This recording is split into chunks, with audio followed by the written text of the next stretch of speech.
Well, good morning and welcome to Business Morning. It's Friday, and today we're taking the pulse of Nigeria's economy. Our fresh inflation numbers are out, and they're already stirring debate across markets and policy circles.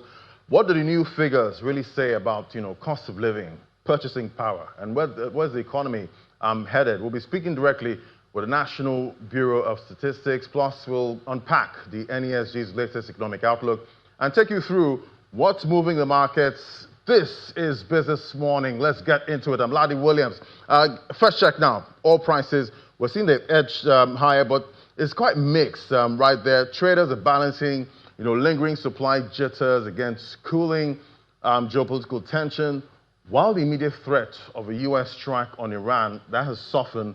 But we're seeing both Brent and WTI there kind of struggling to find direction. Updated price action there. We're seeing flat movement. It's almost tending towards the green as we speak right now. But, from earlier when we took this number, 0.24% down, $63.61 a barrel. That's a trade right there for Brent crude and WTI. Yeah, that's fallen below the $60 per barrel psychological level. Now back to the 50s at this point. I guess this might be how the markets end this week. We'll see if there's more drama, next week for this market. Let's look at other details now. Nigeria's fuel landscape is shifting. In December 2025, the Dangote refinery nearly doubled its output, supplying 992 million liters of petrol, while imports still led the market at 1.3 billion liters. The domestic share jumped from 19 to 32 million liters daily. Total supply peaked at 74 million liters a day to meet, yield-tight demand, proving that while local refining is surging, the appetite for imports that remains right there. So, yeah, we see the data there showing Nigeria's petrol supply mix there. Total monthly supply, 2.3 billion liters. That's because of yield-tight demand right there. Petrol imports, 1.31 billion liters. That's about 42.2 million liters per day. The Dangote refinery supply, 992 million liters. And we see local growth. Dangote supplied surge by 69.5%, compared to November. The market trend, imports remain dominant, despite rising domestic refining capacity. So that's what the latest data there is telling us about fuel consumption in Nigeria and oil demand. Let's flip over to the local boss. Yeah, it's snapped 9 days of gains. The Nigerian equities market closed lower in the previous session, snapping recent momentum as investors they've turned cautious at this point. And then we look at the trading activity, volume and value compared to the previous trade. That was much higher there, showing that this was real, profit-taking, right there in the market. Deals, though, that was lower, 51,227. That was traded. Let's look at what played out with the sectoral performance now, sectors that we track. Okay, for the gainers, we see Nestle at 10%, big 10% gain there for consumer goods there, 2,153 naira. NCR, yeah, familiar stock there from 2025, the one that pulled off the over 1,000% gain for 2025, and I guess it's kicking off 2026 strong there.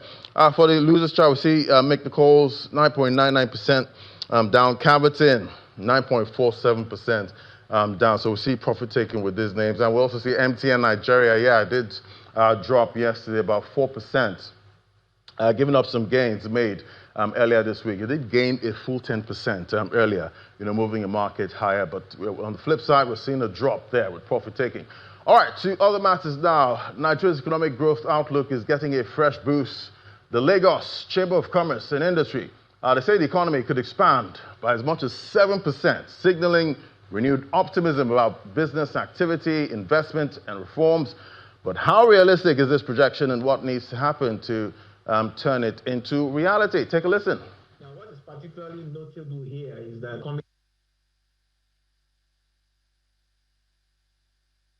we're able to review that Nigeria has got a very good foundation in 2025. And for what we have gathered here, a better hope for 2026. for all the measures of government, what they have taken, especially on the stability of our foreign exchange, especially on the increase in our foreign reserve, and every other indicator have shown that the growth this year will be far above last year of 4.2. Government are very optimistic that they are looking at about 8 to 9%. Generally, we know that something we will happen this year will be about 6, possibly to 7% growth on our GDP. The tax issue will put more money, more spending money into their pocket, and even those who are the other 2% up there, it's like what they will lose on personal tax, possibly they will get on their corporate tax. In other words, this tax is to grow the economy, is to grow businesses, is to make businesses to earn more money by having better profit. Therefore, all said and done, it shows that the tax is positive to the economy, and that is what we got to learn today.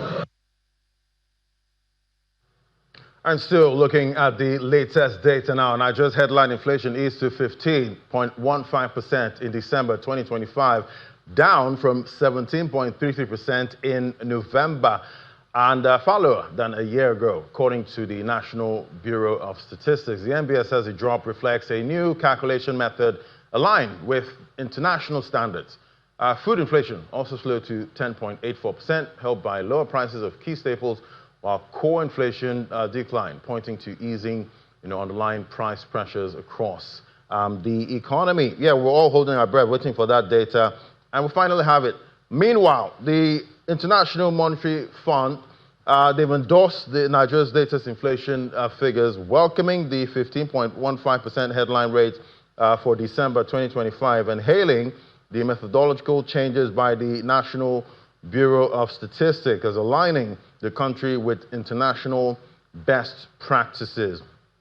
The IMF says the updated calculation enhances data credibility and, if sustained, could help ease the cost of living and support, macroeconomic stability. So yes, big endorsement coming there from the IMF. But let's go deeper now. Seeing that, Nigeria's inflation has suddenly dropped to 15.15%, even though before now we thought November was about 14%. And yes, it's because the National Bureau of Statistics, they've changed the way, inflation is, calculated and measured, for that period. So let's hear now from Dr. Ayo Anthony, is the head of Department Prices and Trade Statistics at the National Bureau of Statistics. Great to have you in the show, sir. Good morning.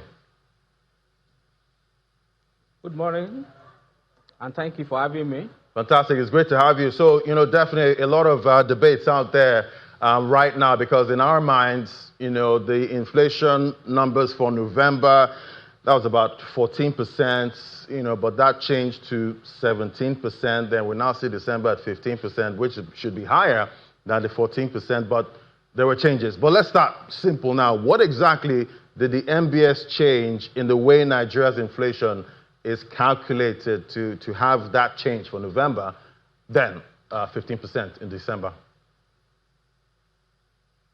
Okay, thank you very much for inviting NBS to come and clear some issues related to December inflation figure. Now, one thing I want our audience to know is this: there is no significant change in the methodology for computing the consumer price index. We are still using last pay method, we are still using Jevon, and we are still using short-term relative to calculate our consumer price index. The only thing is this: if you can remember that we rebase our CPI, we started a new series in January 2025, the present time, and for us to compute year-on-year inflation, you must have two-time period CPI. CPI for the current year and CPI for the preceding year. The preceding year I'm referring to is 2024. And mind you, 2024 CPI, they are all computed based on the old base year, which was 2009. Remember, we started the new CPI with 2024 base year, January 2025.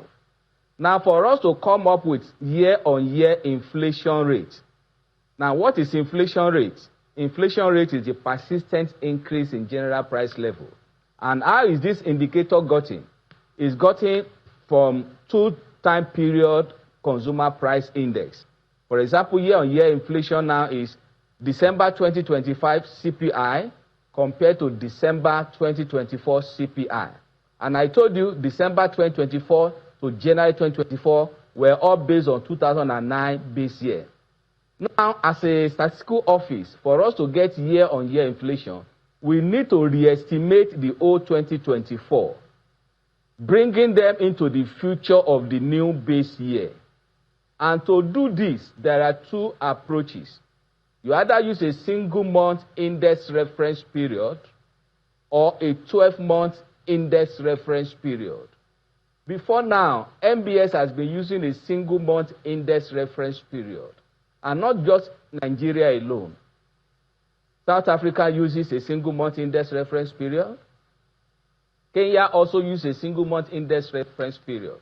So that was the single-month reference period we used to re-estimate January 2024 to December. And that led to December equals to 100. Now, if we are to continue with that method, December 2025 inflation will have reported an artificially high inflation. I use the word artificially high.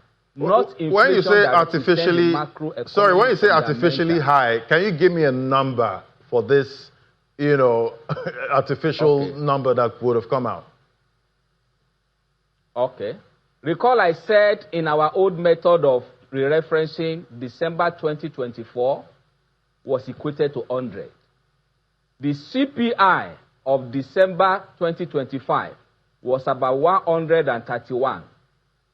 If you find the percentage changes of these two times CPI, you will be getting about 31-point-something% inflation rate. That's what I mean by artificially high. How can we say inflation in December is 31-point-something% when November was 14.45? The country is not at war. There is no disaster. There is no any external or internal shock that will have warranted 100% shift in inflation rate. What led to that is the methodological issue, where which we equated December 2024 to 100 as an index reference period. That is what I mean by artificially high, not structural inflation. So to minimize that artificial hike and to correct it immediately, according to CPI manual that we use, we don't just do things without following due process. The constitution for CPI computation is embedded in 2020 Consumer Price Index Manual, authored by IMF and also ECOWAS Harmonized CPI Manual. In these two manuals, it is written there that your index reference period can be maximized. Maximize means you can move from 1 month index reference period to a 12-month index reference period, so that all this inconsistency and cyclicality that we are about to enter will be minimized. And that is what NBS did. We used 12-month index reference period to get a linking factor that we use to re-estimate January 2024 to December 2024. With that methodology for re-estimation, December 2024 index is no longer 100, but 113.9. What is equal to 100 now is average, 12-month average of December equals to 100. Instead of a single month, December equals to 100 for 2024. That is what we did that generated 15.15% inflation in December 2025. All right, definitely. Thank you for helping us paint that picture here. But, with this drop, and you did talk about if this wasn't done, then we would have had an artificial spike of over 30% for December. But given the whole methodology change and all of that, should Nigerians see this as, real relief or mainly a statistical reset at this point? Thank you very much. Now, I can't say real relief. The data should speak for itself. What is the meaning of 15.15% inflation rate? That is what I will answer. Compared to 17, because if you go to the figure we released yesterday, November, based on the new methodology, is no longer 14.45, but 17.3% as of November. But December now is now 15.15. What it means is this. Average prices of goods and services in Nigeria is increasing by the size of 15.15%. That does not mean average price of goods are coming down. And let me tell you one thing, please. Immediately we have a positive inflation figure in economics. Mind you, inflation means persistent increase in general price level. So when I say inflation figure is 15.15, it means that there is increase in general price level by 15.15%. That is the meaning. So meaning that prices of goods and services are still on the upturn, on the average. I choose my word on the average. Yeah, truly some items, their product, their prices are coming down, like farm produce. Yeah, most especially food items. However, there are some like services, imported goods, that their level are still upturn. And what is CPI? CPI measures changes in prices. Some prices will reduce, that is negative change. Some will go up, that is positive change. Some will remain the same, that is zero change. When all these changes are aggregated, that gives what we call consumer price index. So, and from that consumer price index, 15.15% means prices of goods and services on the average are still going up. Especially look at December. Most of the price of goods in December compared to November were upturn, some on the average. Look at air, transport. However, the major thing is that the rate at which they increase in December, I'm interpreting our figure now, compared to November, the rate of increase in prices in December was less than November. That is the economic meaning of that figure, 70% in November, 15.15% in December. Prices are on the upturn, but the rate at which they are increasing at a decreasing rate. Right. So is it safe to say that if a Nigerian goes to the market right now, you might not feel a 15% inflation rate if you go to the markets right now? It could feel more to you.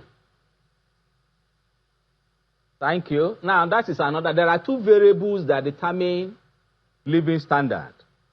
People have been saying we are not feeling the inflation figure reported by NBS in their pockets. Your pockets can only feel the inflation rate if two things happen.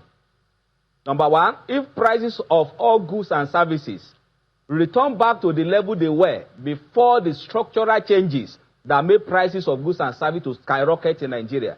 Remember, there were some structural changes in the economy, the removal of fuel subsidy, exchange rate unification. These two macroeconomic changes greatly affected prices from 2023, 2024. Yes. Now, before we can say people are feeling the impact of inflation deceleration now, two things must happen. It's either prices go back to the level they were in 2003 before the structural change, which is not visible because in this side of the world, price of goods and services are sticking downward. Another thing is that the income level must increase by more than the proportion of the increase in average price of goods and services. That is when people can now say, okay, we are not feeling it. But when prices of goods are going up and income is not going up by the same proportion, you don't expect any dramatic change.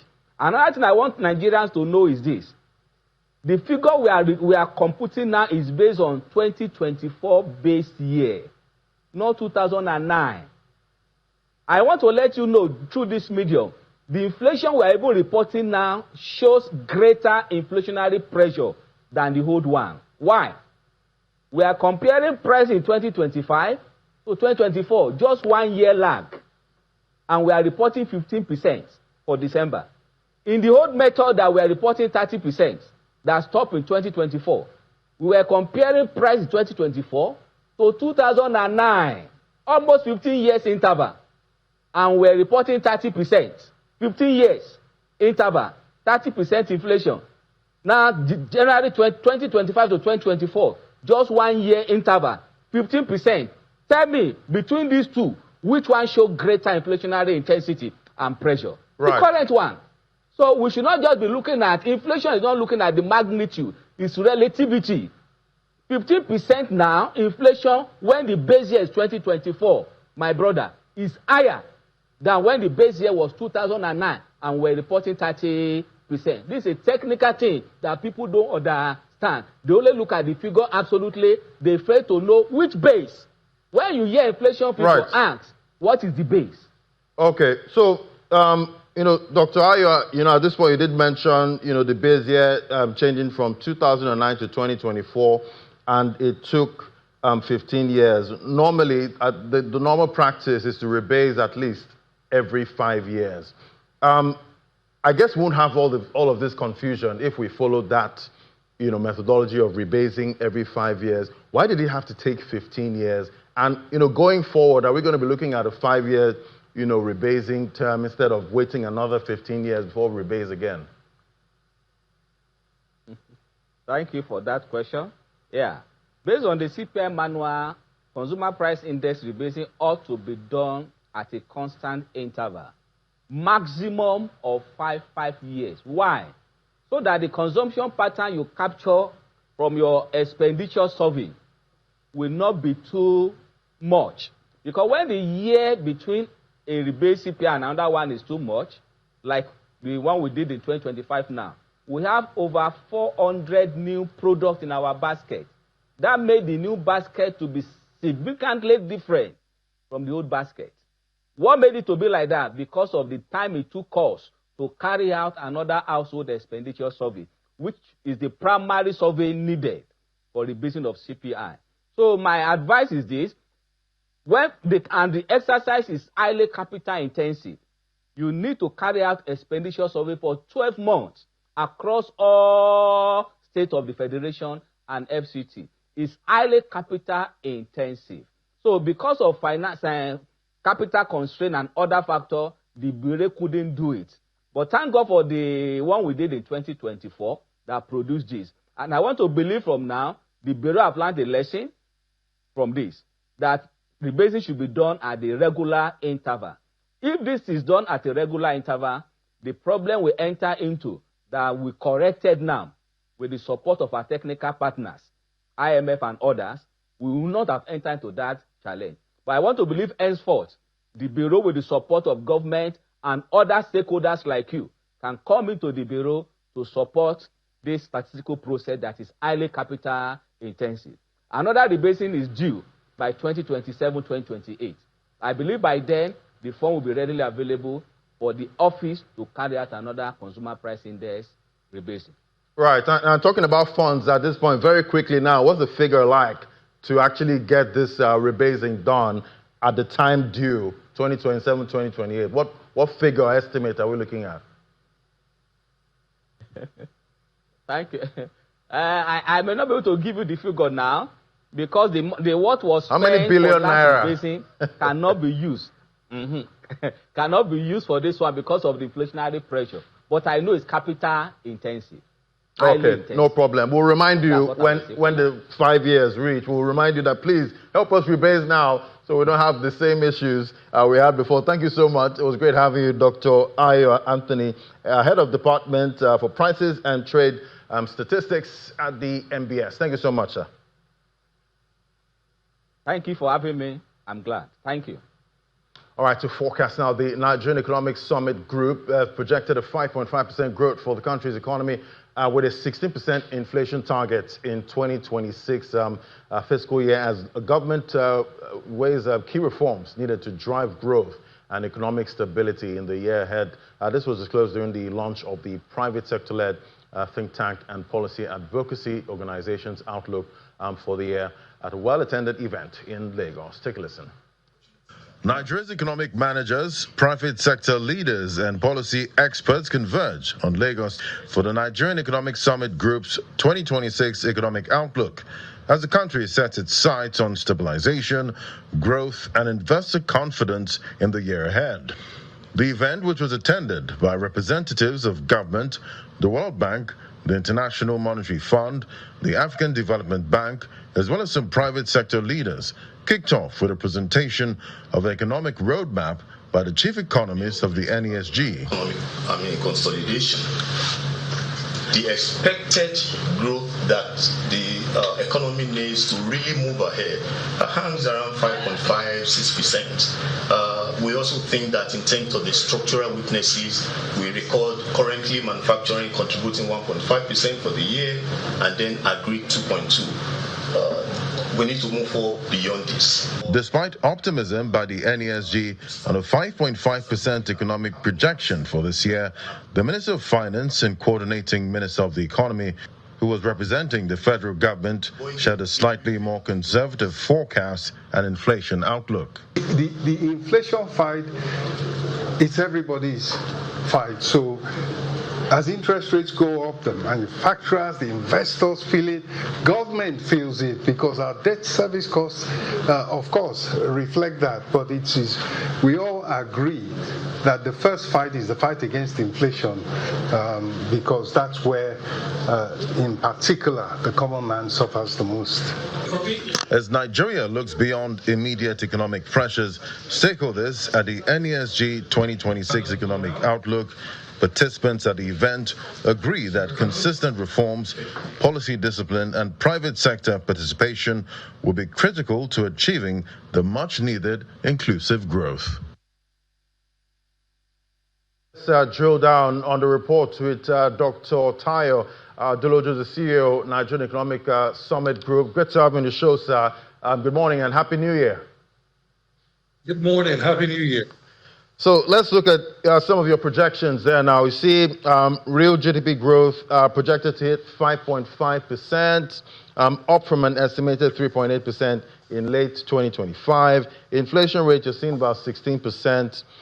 Exchange rates, very important one for all of us there, 1,418 naira to the dollar. Foreign reserves, you're seeing $52.0 billion. That's for the external buffer there. Then you also say this is a defining moment. You're describing 2026 as pivotal, an inflection point. What specifically makes this year more critical than the initial reform years of 2024 or 2025? So that's a good question. At the heart of the transformation required for Nigeria to go into a high growth trajectory, it requires a deep commitment to translating the gains of the stabilization phase, which we are kind of at the end of, into the kinds of results that delivers higher productivity output, especially the type of productivity output that creates jobs and reduces poverty. Currently, the gains we are seeing, which of course has translated into, you see the upward review of our outlook by Fitch, Moody's, S&P, which shows investor confidence. By itself is reversible quickly by missteps in regulatory policy and legislative reforms. So it's a crucial period because these gains, if they do not now translate into economic consolidation, driven by real sector GDP growth rate, especially getting in the industrial sector to grow, agricultural productivity to grow, export expansion to increase, massive job creation and with high job intensity, with job elasticity and poverty reduction, then the citizens don't feel it. If the citizens don't feel it and the sectors don't grow faster, then you go back into likely political constraints, social pressure and political constraints to reverse the reforms. That's why this period is so crucial, that the gains are now translated into those tangible outcomes that people really want to see. And so crucial urgent action on structural changes and transformation in terms of energy, food systems, critical capital investments in infrastructure, especially logistics, transformation, especially of those drivers of how we got to the high inflation trajectory are crucial. So, for example, just reducing the regulatory noise so that the PMS downstream reforms continue to see prices and will continue to be significant in 2026. We need the same thing with food inflation. If you look at the numbers of the central bank outlook, they say that inflation, for example, could go down to as low as 12.9%, but they based it on clearer regulatory reforms that allow for lower prices in PMS, in food, in services, and in energy. So that's why this is so important. You were speaking with Dr. Ayo earlier on about whether Nigerians will see the aggregate disinflation numbers translate into, like Nigerians say, price of fish in the market, right?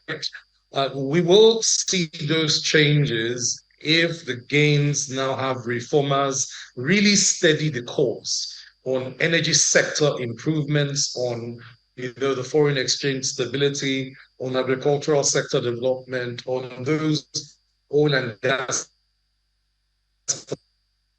performance, especially in the downstream and in manufacturing expansion. And of course, in rapid technology upgrade to ensure Nigerians can move to more efficient forms of business services and processes. So those things are crucial, and they cannot wait. I hear people say that because 2026 is a pre-election year, reform intensity should slow down. Unfortunately, this government does not have the luxury of that. They need to collaborate with the private sector to push as hard as we can in 2026 to get difficult work done. A difficult work because, most of the time, sometimes I try to imagine, when I hear inflation numbers from, other developed countries and, some countries in Africa here, like the likes of Ghana, getting into single-digit inflation, and I still hear their complaints that when their citizens go to the markets, it doesn't feel like single-digit inflation. And I'm wondering, here we are, dealing with double-digit inflation for the longest time now, and definitely it feels higher, when you go to the markets. And you've mentioned the reforms at this point. After 2 years of high costs, how do you propose the government maintains, public buy-in for consolidation when, household welfare, food prices remain, under such intense strain?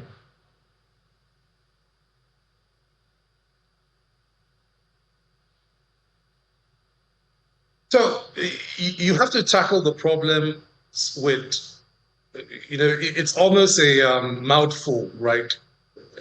Productivity-led disinflation, or reducing inflation whilst increasing productivity. And the reason why is, like Dr. Ayo noted, high inflationary pressure is sticky. When inflation goes up, it doesn't come back down that easily, except where higher productivity forces deeper competition, and competition forces the price back down.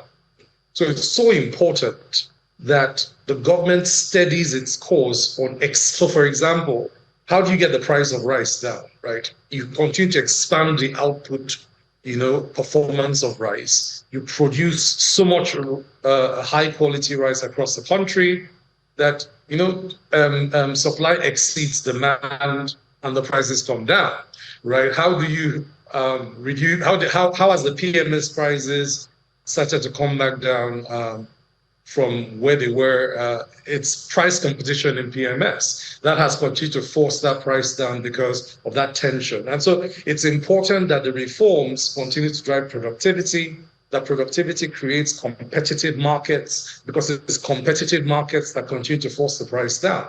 And that's the key, right? The key is disinflation cannot be artificially created using subsidies alone, or government regulation of prices alone. It is better when it is driven by government's investment and support to expand the sectors that make output scale, right? Drive those prices down. And so that requires a set of things working together. One, on the cost of doing business or the cost channel, for example.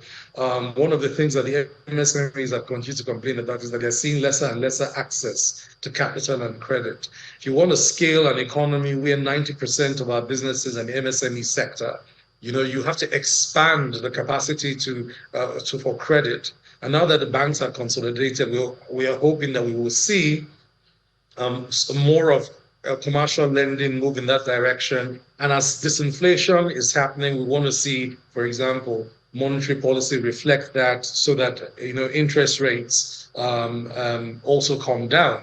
But also, we need to see the Federation become more competent and more efficient at using development finance to target the sectors that are required for massive growth and expansion. So energy, for example, especially the electricity supply industry, requires a lot of new liquidity.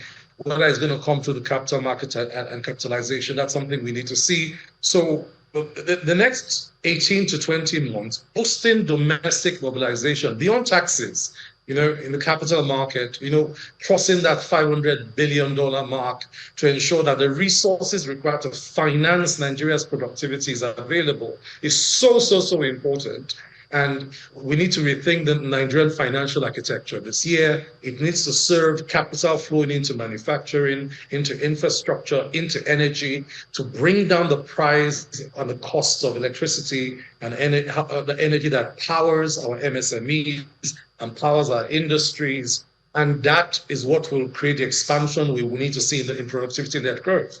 In agriculture, we need to unlock gas to urea, which is something that already the opportunities exist.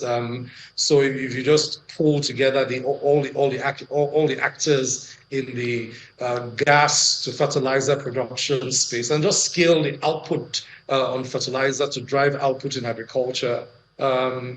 We need to see new investments go into storage facility and deeper transformation in the post-harvest storage and commodity exchange markets. And we think that these things are already on the go.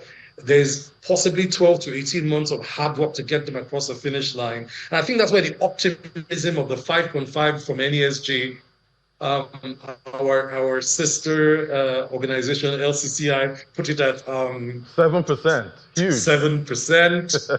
We're not that optimistic because of reform traction and policy efficiency. We think it should be at 7%, but we struggle with whether the institution's output capacity to deliver is as high enough to get to 7% in 2026. Right, and I'm sure Nigerians will like the part where you also talked about not increasing taxes. Nigerians are really sensitive about taxes. Right now, and that's why we keep, trying to educate on, this new tax laws at this point. But thank you so much for helping us, paint the picture there on what to expect this year. There's optimism, maybe some little caution, right there. Thank you so much, Dr. Tayo Duloju, CEO, Nigerian Economic Summit Group. Thank you for coming on the show today. Thank you for having me. All right, I'll take a quick break. When we come back, we'll get a sense of what's happening or what's going to happen with investments in internet in Nigeria. That's in a moment. Just stay with us.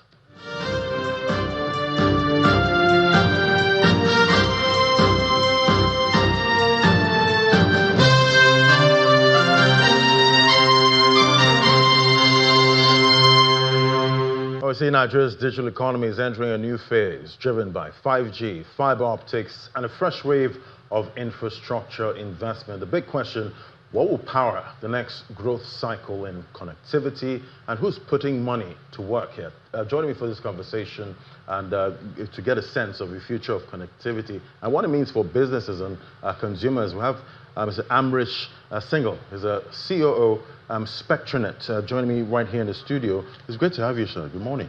Good morning, Larry, and thanks for having me here. Fantastic. Yeah. So, just looking at you right now, I see somebody we heavily rely on, at this point. We all need the internet. Correct. At this point. We can't really do much, Yeah. without it. And, there's been a lot of talk about 5G. 5G.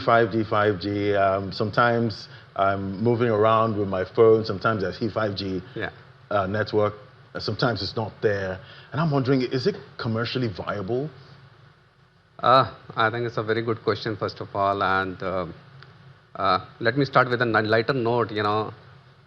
We say that Nigeria has more 5G announcements than 5G users, actually. Wow. Yeah. So now coming on this, to answer this question, I think I'll go a little back. For the benefit of the viewers, I will like to take, and for their understanding, I think it is important to understand that is this supporting ecosystem, is that ready for the 5G or not, number one? And number two, is that kind of the use cases, are they available for our viewers and for the users or not? I think that is also very important to understand. Although we all know that 5G capex generally for the telcos, as far as commercially viable is concerned, this is almost 3x. I'm talking only about the capex right now. That is almost 3 times than the current investment. Now, coming back to the earlier perspective that I brought it forward is that just to give you a perspective that, if you talk about the world population, out of the 8 billion, 7 billion population, they have the access of the telecommunication networks and the telecommunication providers.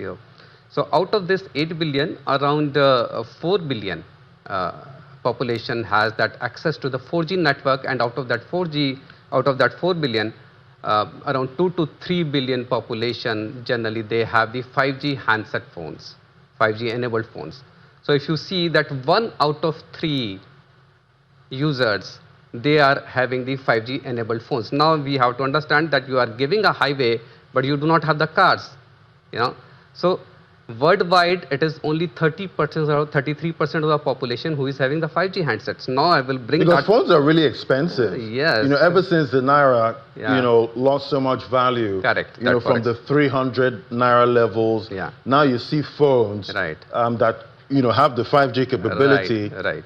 2 million, yes. 3 million. I'm like, how? Yeah. It used to be like 300,000, for these phones. And so you don't have the phones to use the 5G. Absolutely. And then if now I told you about the world thing, and now let me bring it in the Nigeria's perspective. Now I told you that in worldwide, it's about 33% of the people who have the 4G network access, but 33% of the population, they can actually use that network access, they can use that highway because they do not have that 5G enabled handsets.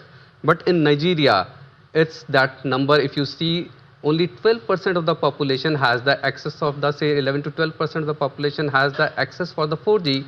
And out of that, only 5%, which is around 5 million, which is actually 3% of the customers who have those kinds of handsets who can use that particular network.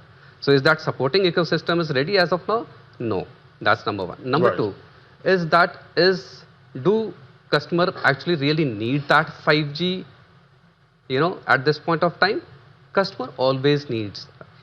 But do we have those kind of use cases? No. Again, if you need a normal customer who is using social media, Facebook, TikTok, Instagrams, then you need only a speed of 7 to 20 Mbps. Yeah. We think that 50 Mbps and 40 Mbps, but actually that speed is needed only 7 to 20 Mbps. And all the products, the general products which are like 4G enabled, which are the companies, the current products, they are, they are helping to customers to get that kind of speed. Whether it's you talk about SpectraNet or any other company, they are giving you those kinds of devices which are giving you that kind of speed, and in fact more than up to 50 Mbps also. So for the social media, you need it. Then you need it for the office, the people who are working remotely for the office, for the Teams or the Zooms. In that case, again, you will not need more than 7 to 20 Mbps. Now you go one up higher, then if you need a CP, a small kind of mobile devices, where you will need only a multiple users, only then you need those multiple users. Then you go to the next level, which is the content creators. Content creators, why do they need the content, why do they need the higher speed? They need those higher speeds for uploading for the live streamings, for uploading the high capacity videos, high streamings. They need 30 to 50 kind of Mbps speed.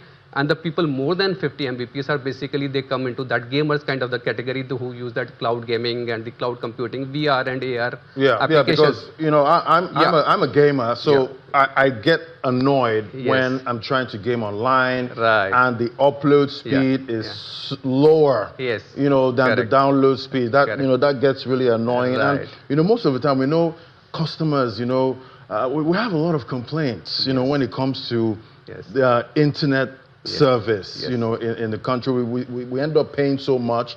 Sometimes you might even pay for your monthly subscription, and maybe there's a problem, and you don't end up using the internet that month, but the providers don't even say, you know what, let's give you this month, you know, for free, you know, since you didn't, you know, use the internet. You know, how are you guys helping to manage, you know, consumer expectations? We're paying so much. I think, you know, for the service. So I think, again, it's a very good question. I think we need to actually, at this point of time, every customer has to, first of all, be aware and identify his needs. Now, majority of the customers, I told you, they come into the lesser than this 30 to 40 Mbps. And they are getting a good speed. As I told you, that most of the people, they are using the internet basically for the social media or for the Teams or for the Zooms and those. So those kinds of things are important, and they are only for 7 to 20 Mbps. But for the users like you, I think at this point of time, it is important to switch into the fiber kind of things, not the wireless. And that wireless will come through the 5G, and that 5G will come, as you said, that commercially viable, yes or no? At this point of time, I will say that selectively, yes, it will be required. It is, but for the future, it will be definitely required, that 5G, when we will be needing those VR and AR kind of the apps, when we will be needing the gamers, when we will need cloud computing and all that. So commercially, it is not viable at this point of time, but can you stay away from that? You know, again, you know, you have to get up and smell the coffee. Right. So it's not a choice. So it's, you know, you either, it's not like a go big or go home. You have to go big, you know. So, you know, at this point, affordability, we all want to be able to afford, you know, using the internet, and we also want fantastic service. What do you think, you know, a provider like you needs to make that happen? You know, to make the consumers happy. See, I think a customer need to understand, and everybody of all the users need to, as I told you, in case we understand our needs very clearly. In that case, it is the customer's money. I always tell that customers, it's your money, so choose wisely. You know, you have to understand that what kind of the offerings. It's not only about the initial offerings that any company is giving. You also have to see the after-sale service. Then you need to see that what kind of the other things that smartly that you can switch on. For example, the kind of the features that the companies are providing. Are they giving you that unlimited data rollovers? Are they giving you that night browsing? Use those features, use it smartly. And then, you know, you are able to adjust your needs accordingly. So the people who need a smaller kind of the speed, smaller kind of the Mbps speed, and the as far as latency is concerned, then that comes the latency for gamers, as you said. They need a low latency. Now, latency is like a return ticket. It's like, you know, the lower the latency, you will get the better kind of, you know, services. So in that case, you have to go on the fiber. And then there are the enterprise businesses. They have the multiple users, they need more capacity, they need more speeds, they need the cloud computing, or the VR. So depending on that situation, lower users, the low speed, they need to go with the wireless things, and the high user, they should go on the fiber. That's it. That's simple. Thank you so much. It was great to have you, Mr. Amrish Singhal, CEO at Spectrum. But right about now, let's find out what's going on in the global space. We have Ini right here, and I know Ini loves to use the internet too. Internet is like data, is the new crude of life. Good morning.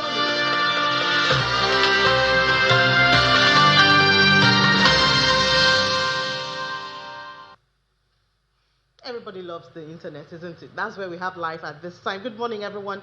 Let's see what's happening at the global stage. We start from the United States.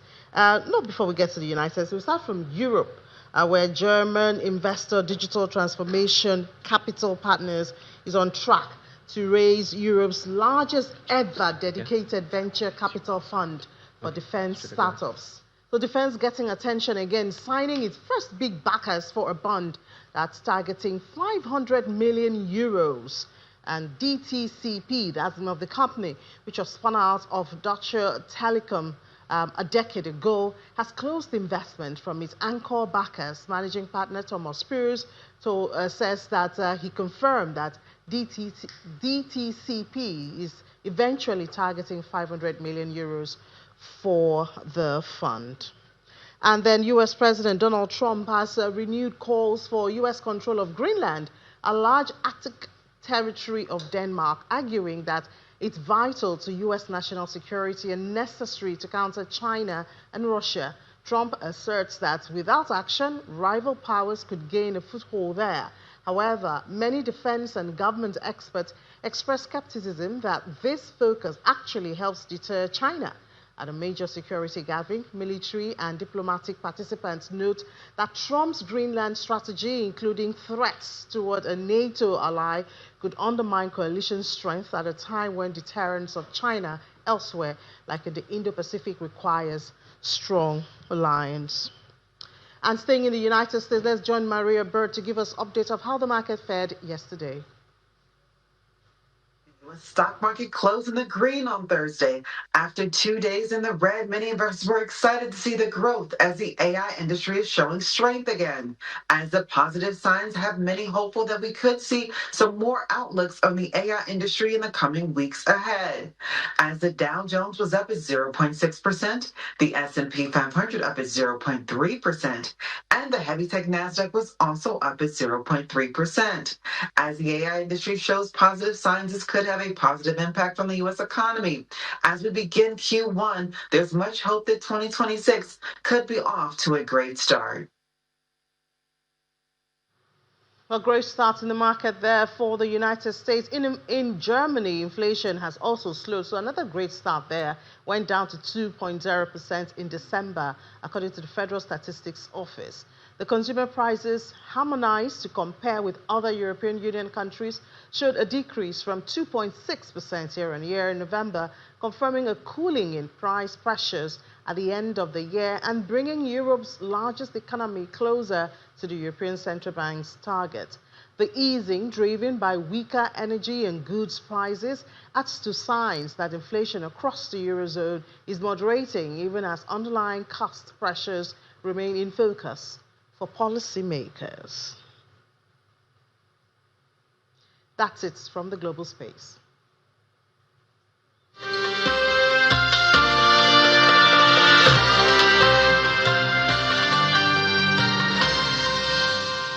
All right, thank you so much, Annie. And looking at the local bourse right now, we know the market's open. Right now, we're seeing the market in the green, about 0.12%. We'll see if that continues into the intraday trade. Jais Bank is one of the most actively traded stocks right there. Deep Capital Management Trust still getting attention from investors there. Axis Holdings and Champs, those are the most actively traded stocks right now. We'll give you more updates on what's happening with other markets that we track, metals, Bitcoin, and all of that. Who's making money this Friday? Thanks for watching Business Morning. I'm Ladi Williams from the team right here at Channels HQ. It's bye for now.